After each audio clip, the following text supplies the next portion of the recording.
Ya, bukan hanya mengayomi dan mengamankan lingkungan masyarakat, namun aksi lainnya sebagai bukti kepedulian pihak kepolisian terhadap mutu dan tingkatan pendidikan anak-anak di Gampong. Untuk itu, personil Polres Bener Meriah menggelar bakti sosial dengan membantu pembangunan sarana pendukung di sebuah balai pengajian anak di Desa Seni Antara, Kecamatan Permata, Kabupaten Bener Meriah.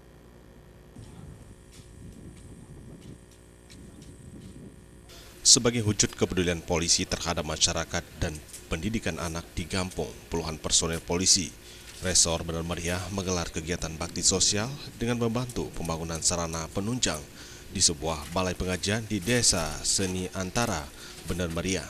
Bakti sosial tersebut membangun tempat wudhu dan MCK di tempat pengajian anak Tahrikatul Ihsan. Tempat pengajian anak-anak di Gampong tersebut dibangun dengan swadaya masyarakat yang belum memiliki tempat uduk dan MCK, sehingga selama ini anak-anak kesulitan untuk melaksanakan salat berjamaah di tempat pengajian tersebut. Pembangunan tempat uduk dan MCK ini dibangun dengan kerja Baitul Mal Bener Meriah bersumber dari zakat yang dikeluarkan oleh personel polisi.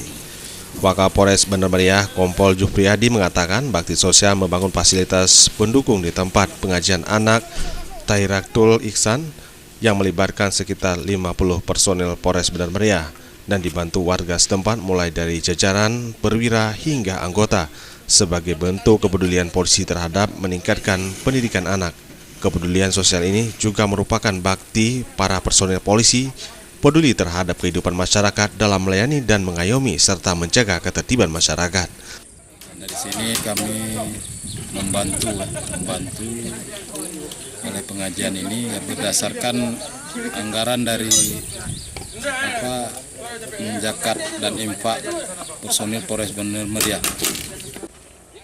Sementara itu, Abdul Razak Aziz, pengurus tempat pengajian anak Tahrikatul Ihsan, mengucapkan terima kasihnya atas kepedulian Polres Bener Meriah membantu membangun fasilitas tempat pengajian anak yang dibangun dengan swadaya masyarakat tersebut. Dari Bener Meriah, Tim Liputan Aceh TV.